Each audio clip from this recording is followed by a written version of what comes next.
हरिगन गताकरेन हर schedule tribe नेतार बांग को नाम का आदिवासी बांग को नाम का आसाम रेन मेनखान उनको साथ आरहो मेना को जे उनको शेड्यूल ट्राइब नेतार बांग को नाम का तो तिहिन धरी रे उनको उनका सुविधा बांग को नाम का ते नुको आरहो लगातार मिटे आंदोलन को दहो का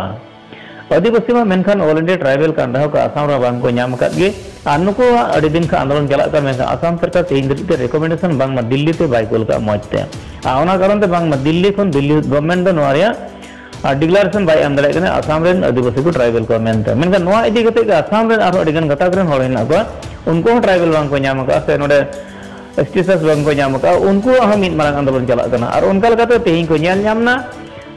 आसाम पनोत बिटिया एलेका कोकराझार जिला गोसाईगांव मिटे आंदोलन को दुड़ुब लेना को बार घंटा उनको धर्मघट को दुड़ुब लेना को और उनको तो लहान्य ऑक्टे दो उनको मिदम को ट्राइबल को और उनको ट्राइबल को उनको तो 6 मास को ट्राइबल ले को मेनखान ओना और उनको चेक लगा ते उनको ओना कैटेगरी ट्राइबल कैटेगरी से उनको को फेड के को और उनको तो जखन को फेड के को उनखन के नुको तो नितो दो ओबीसी रे मेना को और उनको के नितो और ट्राइबल जेमन को नाम नो इदी कते नुको लगातार मिटन आंदोलन को दहो का और ओना लकाते तेहिं को नेल नामना नुको तो को होय कना राजवंशी मेन दो राजकोज राजवंशी नुको हो नो लगातार नुको आंदोलन को दहो का आदो तेहिं नुको राजवंशी लहा तो लई के सेदाय तो उनको ट्राइबल को थाय 6 मास लगी को दोले को मेनखान और चेक को खातिर तिजंग नुको ओना ट्राइबल कैटेगरी को न्यूरा के को न्यूरा कते नितो अडी बछर होइना उनको ट्राइबल लिस्ट निथो बांग को अगु कोते उनको लगातार आंदोलन को दहो का आसाम पनोत रे और ओना लगा को तेहिं 12 घंटा धर्मघट को दुड़ुबना गोसाईगांव रे आदो नुको जहां धर्मघट को दुड़ुब ले नुको कथा अञम पुस्तक चुबना नुको चेक को मेनदा आसाम सरकार चितान रे आमार काছে যে আমি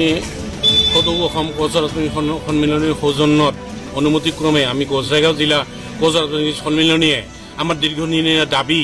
আমাৰ 1969 চনৰ পৰা আমাৰ কোচৰাজনী সন্মিলনী দাবী কৰি আহিছিল আমাৰ কোচৰাজনী সকলক অতি সোনকালে জনজাতিকৰণ কৰিব লাগে এই দাবীৰ পৰিপ্ৰেক্ষিতত আমি বহুবাৰ স্মাৰকপত্ৰ দিও আমি বিমুখ হৈছো বহু কংগ্ৰেছ চৰকাৰ বিজেপি চৰকাৰ বহুবাৰ আহি গল আমাৰ দাবীবিলাক তেখেতসকলে ইস্তাহাৰত সন্নিবিষ্ট কৰাৰ পিছতো বাৰে বাৰে আমি এই চৰকাৰৰ পৰা আমি বিমুখ হ'ব লগা হৈছে এই সম্পৰ্কে আমি সদৌ অসম কোচৰাজনী সন্মিলনীৰ সৌজন্যত আমি দীৰ্ঘদিনীয়া দাবী সমূহ আমাৰ কোচৰাজনী সন্মিলনী জাতিসমূহক জাতীয় যিবিলাক আমাৰ ন্যায্য দাবীসমূহ আমাক অতি সোনকালে কাৰ্যকৰী কৰিব লাগে নহ'লে আমি আজি এই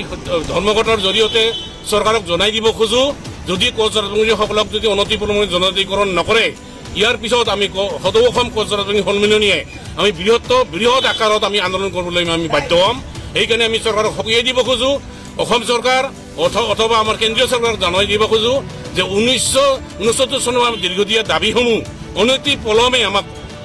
আমাৰ দাবীসমূহ আমি মানি লওক আৰু আমাৰ গুৱাহাটীত অৱস্থিত সদৌ অসম কোচৰাজনী সন্মিলনীৰ জিলাৰায় ভৱনটো কেইদিনমান আগতে চৰকাৰে ভাঙি দি আমাক এটা ঠাইত মাটি দি আমাক জিলাৰায় ভৱনটো নিৰ্মাণ কৰি কথা আছিল কিন্তু আজি অসম চৰকাৰে হেমাহি আৰম্ভ কৰিছে এতিয়ালৈকে আমাক কোনো আমাক মাটি দেখাই দিয়া নাই আৰু আমাৰ জিলাৰায় ভৱনৰ কোনো ব্যৱস্থা কৰা নাই অনতিপলমে আমি চৰকাৰক দাবী জনাইছো অসম চৰকাৰক অনতিপলমে আমাৰ গুৱাহাটী কেন্দ্ৰীয়ভাৱে আমাৰ যিটো জিলাৰায় ভৱন আছিল এই ভৱনটো অতি সোনকালে আমাৰ দাবীসমূহ আমাৰ জিলাৰায় ভৱনটো নিৰ্মাণ কৰিব লাগে আমাৰ মাটিকেইটি আমাৰ অধিগ্ৰহণ কৰি আমাক দিব লাগে তাৰ ভিতৰতে আমাৰ আকৌ জানিব আমাৰ যাতে কোচৰাজনীসকলক যিকোনো চৰকাৰ কেন্দ্ৰীয় চৰকাৰে হওক ৰাজ্য চৰকাৰে হওক যাতে প্ৰতাৰণা কৰিবলৈ পাহৰি যায় নহ'লে আমি চৰকাৰক উপযুক্ত জবাব দিবলৈ আমি কুণ্ঠাবোধ নকৰিম এইখিনি আমাৰ ক'বলগীয়া